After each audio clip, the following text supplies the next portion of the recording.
우리에게 귀한 말씀 전해주실 분은 현해춘 목사님이십니다.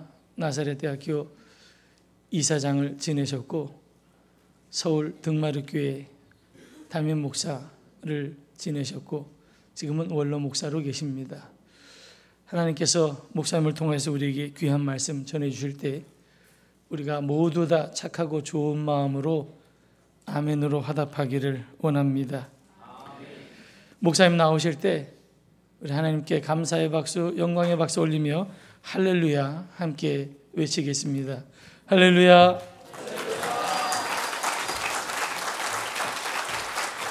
할렐루야.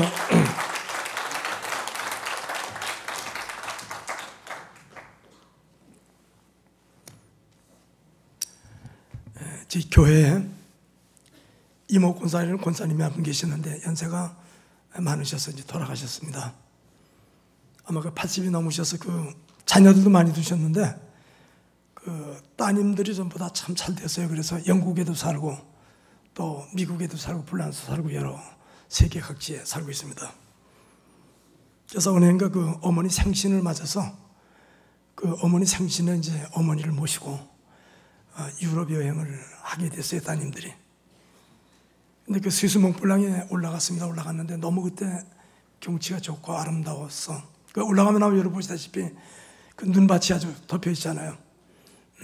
통째로 덮여 있는데 올라와서 이 할머니가 너무 역본사님이 감격스러워서 그 눈밭에 나가서 주저앉아서 그리고 두 손을 번쩍 들고 그리고 할렐루야 그리고 하나님께 찬양 영광을 드렸습니다.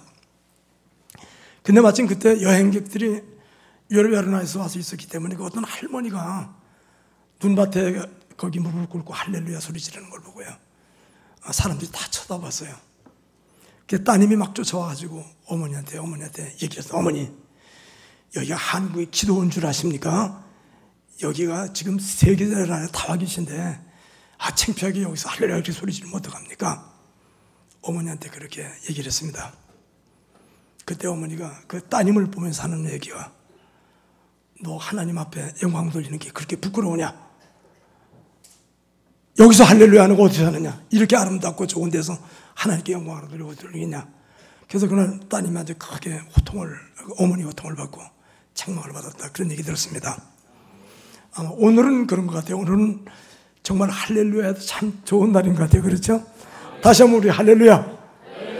한번 두 손을 번쩍 들고 할렐루야. 네, 감사합니다. 창립 22년을 맞는 우리 대광교회 오늘같이 기쁘고 영광스러운 날이 없을 것으로 생각하는데 하나님 오늘 이 창립 예배를 위해서 큰 축복을 허락하실 줄로 이렇게 믿습니다.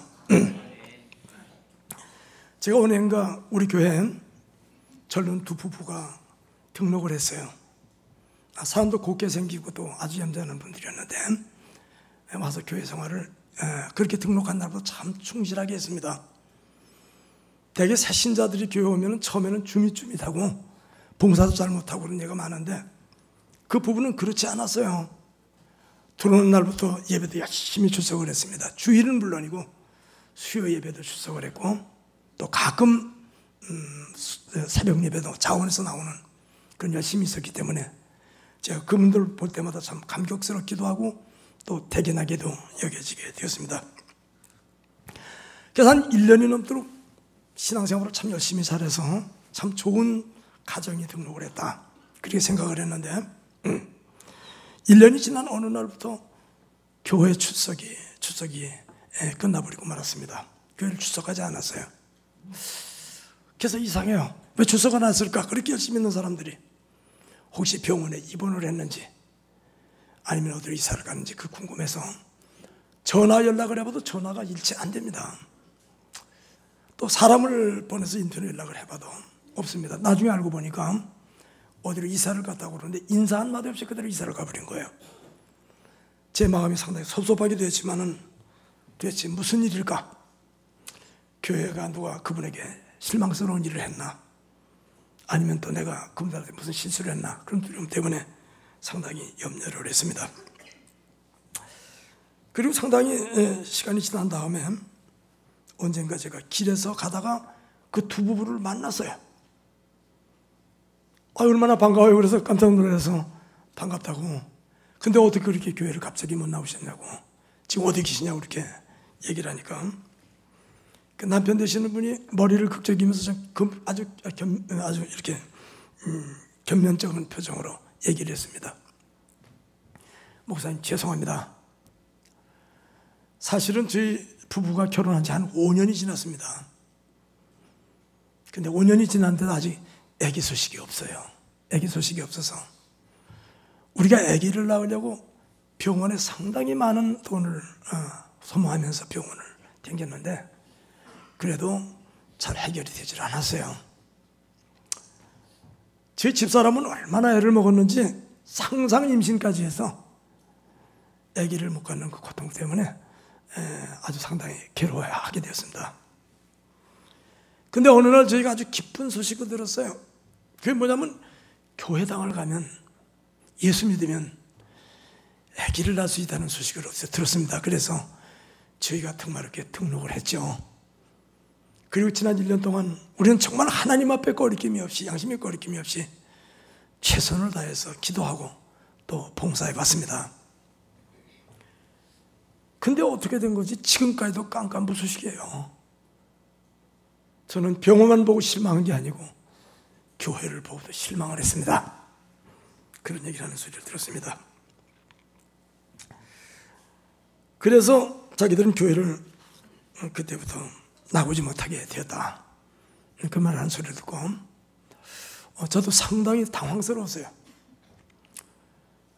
교회가 새로 오신 분들에게 우리가 초신자 훈련을 잘못 시켰나, 아니면 또 우리가 잘못 이해를 했나, 이런 생각 때문에 상당히 당황스러운 생각을 하게 됐습니다. 여러분, 창립 22주년 대광교회,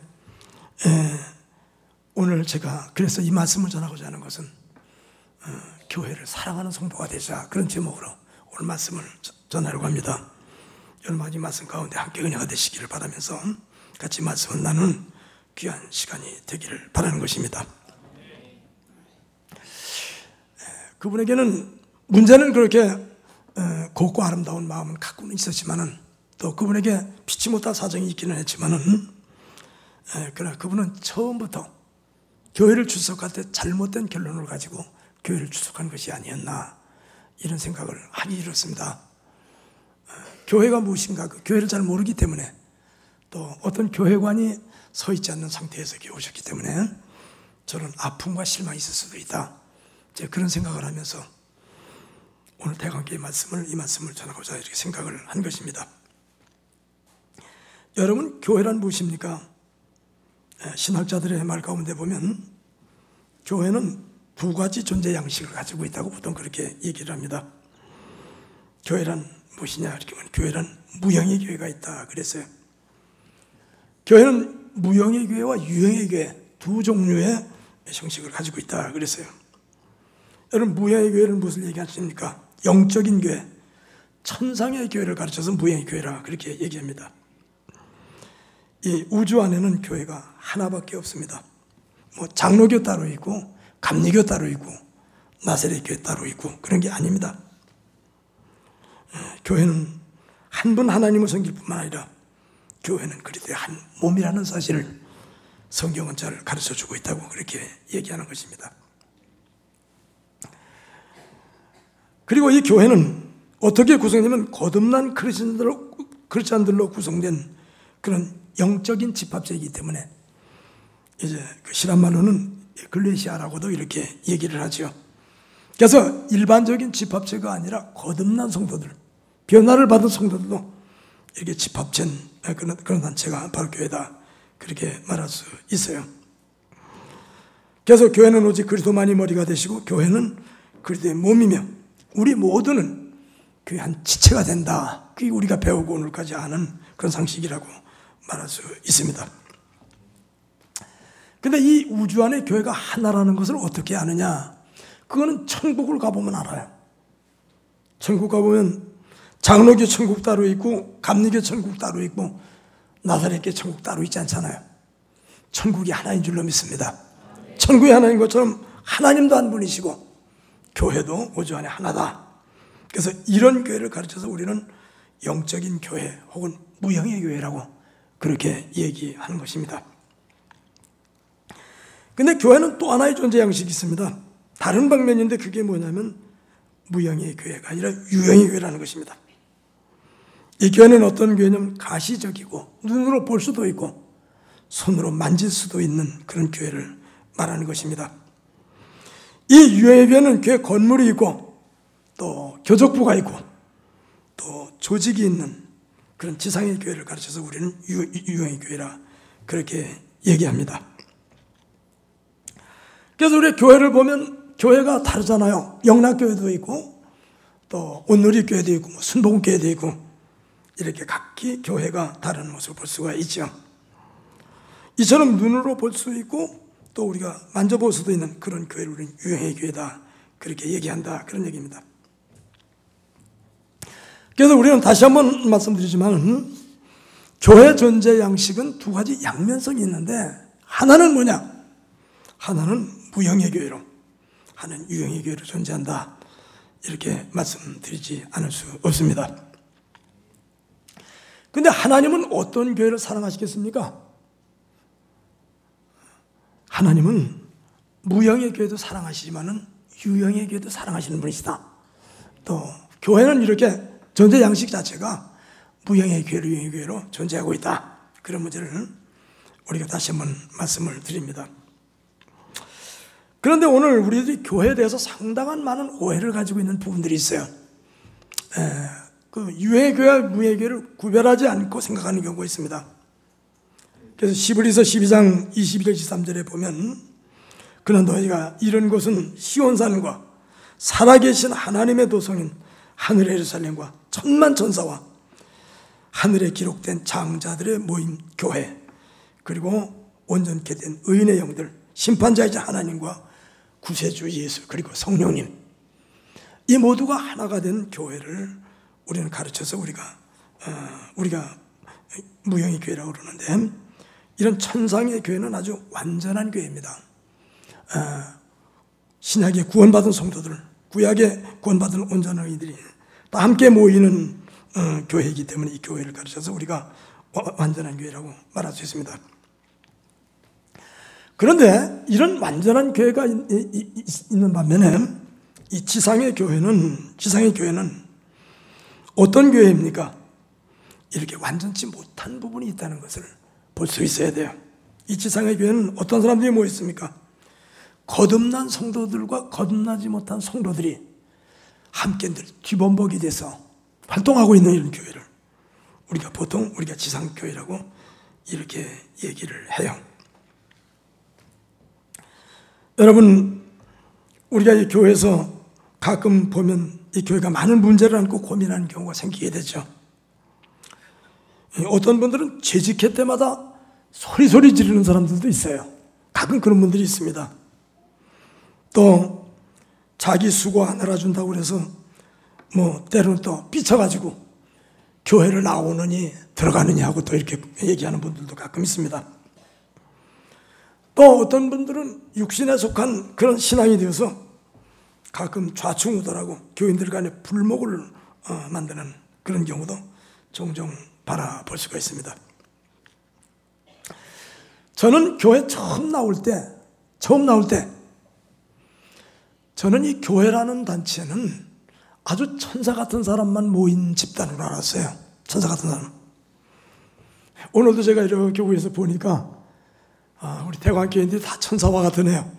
오늘 창립주일에 아주 우리 권사님들도 고운 옷으로 이렇게 갈아입으셨고 또 우리 남자분들 다 정장을 하고 이렇게 나와주신 걸 보니까 참 천사 같다.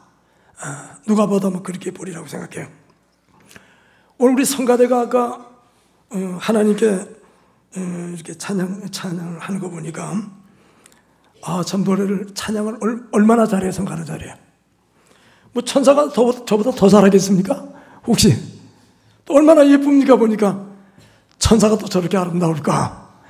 그럴 만큼 참 아주 우리 성가대가 참 잘하고 또 능력이 있다. 그래서 아주 감사하게 생각을 하는데 얼굴이 고운 만큼 또 마음도 다 천사 같을 줄로 제가 그렇게 압니다. 근데 저도 교회 나올 때 교회는 다 천사 같은 사람만 모인 집단으로 그렇게 알았어요. 그런데 이 교회 연조가 길어갈수록 말이에요, 신앙생활을 오래 할수록 교회가 깊이 보이기 시작을 하죠. 그래서 이 교회 안에서도 사람 냄새가 자꾸 나기 시작을 해요. 여러분 사람 냄새 맡아보셨어요? 사람 냄새가 납니다. 교회도. 또 어떤 성도들은 서로 미워해서 말이에요, 이런 미워하는 성도들 간에 불목하고 내가 아무개 꼴보기 싫어서 내 교회를 못 나가겠다, 그런 사람들도 종종 발견해낼 수가 있습니다. 그렇게 영혼의 상처를 입고 몸살을 앓는 그런 성도들이 교회 안에 많은 것을 보죠. 그때마다 제 마음속에 큰 실망이 왔어요. 어떻게 교인이 돼가지고 저럴 수가 있나? 교인은 천사가 돼야지, 그렇게 생각을 했습니다. 그래서 오늘 우리가 교회를 샅샅이 자세히 살펴보면 세월이 갈수록 교회는 다 이론적으로는 훌륭한 유실론자들인데 그들의 생활 태도는 무신론자와 별로 차이가 없는 그런 사람들의 모습을 우리는 교회 내에서 얼마든지 발견해낼 수가 있는 것입니다. 또 조금 더 지성 있는 사람들은 무교회론적인 교회론을 주장합니다. 나는 교회 안 나가도 너희보다는 양심적으로 산다. 뭐 천당을 꼭 교회 가야만 천당 가느냐? 그래가지고 따지고 비판하고 그런 이들을 종종 만날 수가 있습니다. 또 어떤 분들은 교회 실망한 나머지 가끔 이렇게 얘기해요. 초대교회로 돌아가자. 현대교회는 다 부패하고 타락해버렸기 때문에 초대교회로 돌아가지 않으면 안 된다, 그렇게 얘기하고 초대교회를 선호하고 주장하는 분들도 가끔 있는 것을 볼 수가 있습니다. 그렇지만은 이 지상의 교회는 먼저 말씀드린 대로 거듭난 사람과 거듭나지 못한 사람들이 혼성팀을 이루기 때문에 불가피한 문제를 가질 수 있다. 또 교회의 영적인 위치는 어떤 것입니까? 최전방입니다. 매일 영적인 부상자가 신음소리를 내고 있고 영적인 사망자가 속출하는 것이 교회입니다. 승리하는 크리스찬도 있지 않은 패배하는 크리스찬들이 더 많은 것이 오늘 교회의 모습인 것을 우리가 절대로 부인할 수 없는 실정인 것을 말씀드리지 않을 수 없습니다. 근데 이런 교회가 부패하고 어려워진 원인을 대개 사람들은 이렇게 얘기하는 경우가 많아요. 목사님이 설교를 기가 막히게 잘하셨다면 교회가 이럴 리가 있겠냐? 우리 목사님 설교가 부족해서 아마 저런 교인이 생겼나 보다. 또 어떤 분들, 우리 교사들이 정말 성경을 바로 가르쳤으면 이럴 리가 있겠냐? 교회가 뭔가 결함이 있으니까 그렇지. 그리고 다른 데다 화살을 겨누는 수를 종종 볼 수가 있습니다. 여러분, 제가 묻고 싶습니다. 이 세상에서 설교를 제일 잘하는 분이 누구실까요? 여러분 아십니까? 한경직 목사님? 아니면 조용기 목사님? 아니면 로이드 존스나 잔 스타트 같은 그런 분들이 설교를 잘하지 않았을까, 그렇게 생각합니다. 근데 그보다 더 잘하는 분이 있어요. 누군지 모르시죠? 할렐루야. 우리 오은근 목사님, 감사해요. 참 오은근 목사님 설교 잘하세요. 제가 가끔 우리 오 목사님 설교를 제가 인터넷에 열어서 가끔 듣고 제가 은혜 많이 받습니다. 목사님 같은 이렇게 귀한 목사님 이 교회 모셨다는 거 얼마나 감사한 일인지 오늘 그 고백이 영원한 고백이 되길 바랍니다. 할렐루야. 오은근 목사님 설교인데 오은근 목사님보다 더 설교 잘하는 분도 있어요. 누굴까요? 모르죠? 내가 가르쳐드릴게요. 예수님이에요.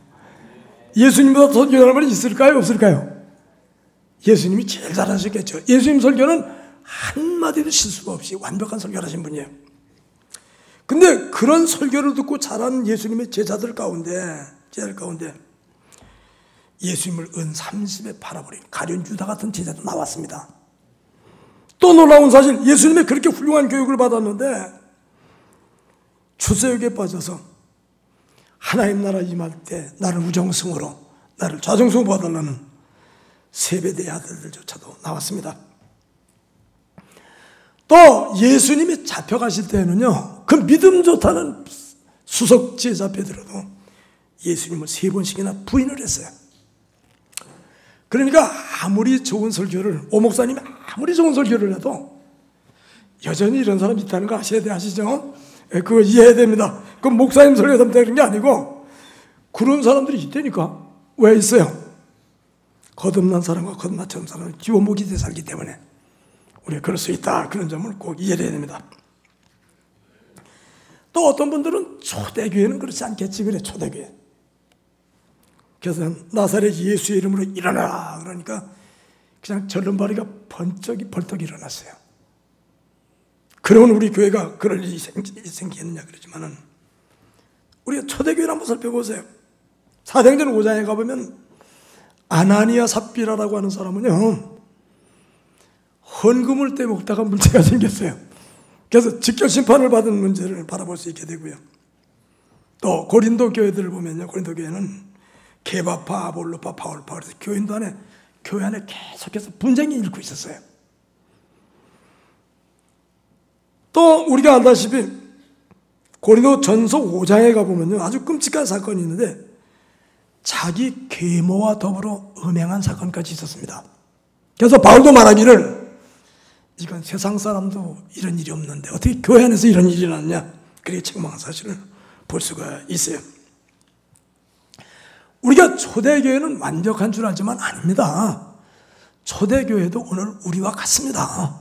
사람이 사는 사회는 똑같아요. 옛날이나 지금이나 내 교회나 내 교회나 다 그런 문제를 안고 있는 것이 현실적인 교회고 이게 지상교회의 존재 모습이다.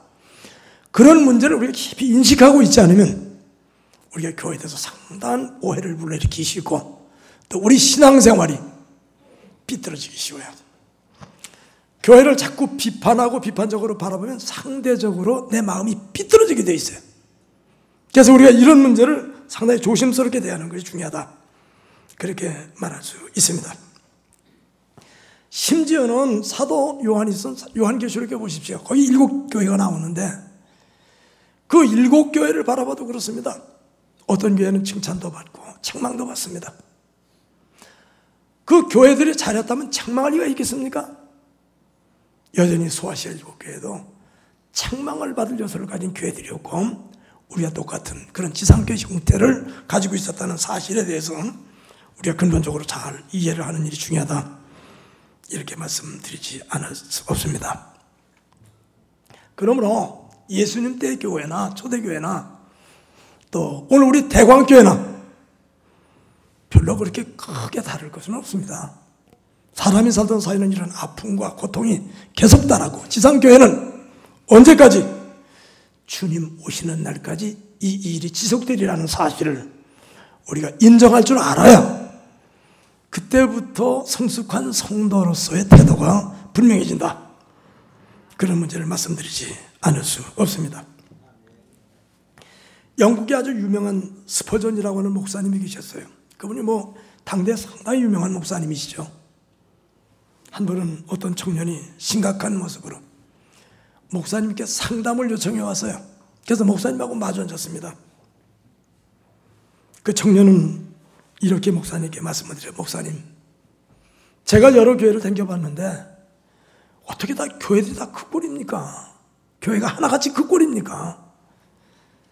한 데마다 교회가 참 크리스찬답지 못한 크리스찬들이 교회 가득하다는 것을 알고 저는 완전히 실망을 했습니다. 그래서 제가 지금부터 찾고 있는 것은 그런 교회 말고 정말 진짜 교회, 완전한 교회를 제가 찾고 있습니다. 제가 그런 교회가 발견이 되기만 한다면 저는 그 교회에서 평생을 헌신하도록 그렇게 하겠습니다. 그렇게 자기 결심을 토로했습니다. 그때 그를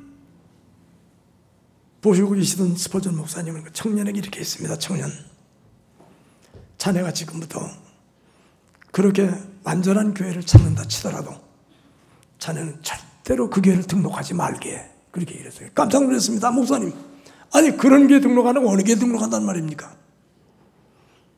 목사님 말씀하시기를 자네가 그 교회에 등록하는 그날부터 그 교회는 불완전한 교회로 떨어지고 말 것이야. 왜냐하면 사람 자체가 불완전하기 때문에 그 사람 자신이 자기가 불완전한데 남들을 보고만 불완전하다고 하기 때문에 그런 것을 볼 수가 있어요. 어떤 교인들이 교회를 떠날 때 이렇게 얘기해요. 왜 우리 교회는 이렇게 사랑이 없는지 모르겠대. 사랑. 그는 사랑을 기대하고 왔어요. 물론 교회가 더 많은 친절과 사랑을 베풀어야겠지만 그분 자신이 사랑에 결함이 있는 겁니다. 그러니까 그렇게 보이는 거예요. 어떤 분은 또 그래요. 우리 교회는 왜 이렇게 신령하지 못한지 모르겠다고 그래요. 본인은 기도도 잘 안 하면서 다른 사람하고 신령하지 못한 것만 자꾸 트집을 잡아. 어쨌든 이 지구상에 완전한 교회는 하나도 없다. 그래서 유형의 교회는, 이 지상의 교회는 한 교회도 완전한 교회는 없다. 그 이유는 분명하다.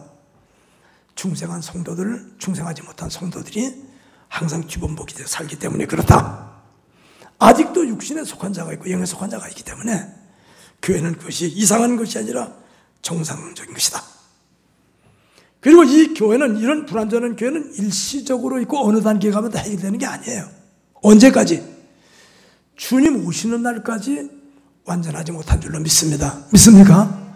네. 여러분 그렇게 믿습니까? 네. 그래서 우리 교회가 조금 마음에 안 드는 것이 있더라도, 또 우리 마음에 흡족하지 않는 것이 있더라도, 지상교회는 원래 그렇게 생겼어. 그럼 우리가 잘 인식을 해야 돼요. 이런 얘기를 들으면 어떤 분들 또 그런 분도 있어. 원래 지상교회는 그렇다더라. 그러니까 나도 그냥 되도록 살자. 아무렇게나 살자. 근데 그러면 안 됩니다. 그건 아니에요. 우리가 노력을 하고 애를 썼는데도 그런 거예요. 교회가 얼마나 했어요. 정말 애쓰지. 우리 장로님, 권사님, 집사님들 매일 와서 기도하고 청소하고 새신자 오면 정말 잘 맞아드리려고 그러고 전도하려고 애쓰고 진짜 애쓰잖아요. 애써도 그렇잖아요. 우리 목사님 얼마나 했어요. 어려운 설교 준비 참, 그 훌륭한 설교가 나올 게 그냥 되는 게 아니거든요. 가끔 사람들은 목회자가 강단에서 설교하면 그냥 설교는 거미가 그냥 거미줄 흘리듯 그냥 계속 나오는 걸로 하는데 그러지 않아요. 정말 고생합니다. 밤잠으로 새벽 고생하는 거예요. 그러니까 그런 게 나오지. 하여튼 우리 오 목사님 제가 은혜를 많이 받았습니다. 앞으로 좋은 설교 해주셔서 저도 은혜 받게 좀 해주시기 바랍니다. 정말 참 좋은 목사님이시고 좋은 양질의 설교를 하고 있기 때문에 대관계 여러분 다 행복하신 줄로 믿습니다. 우리 목사님 참 잘 모시고 또 격려해드리고 우리 그래야 돼요. 그러므로 우리가 이 교회들이 이런 어려움이 있다는 사실을 보는데, 그 예수님 때 그랬기 때문에 제자들도 예수님에게 그렇게 질문해서, 예수님, 선생님, 그 곡식밭에 가라지가 자라는데 이 가라지가 점점 더 커져가지고 곡식을 덮어버려요. 가라지를 뽑아버리니까 주님이 뭐라고 그러셨어요? 아사라, 가라지 뽑다가 뭐가 뽑힐라?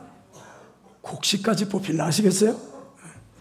교회에서 좀 말썽이 있고 문제가 있는 사람 하나씩 다 잘라내면 어떻게 되겠어요? 그 가라지 뽑다가 곡식까지 뽑히는 수가 있어. 애매한 사람. 그래서 우리가 조심스럽게 해야 돼.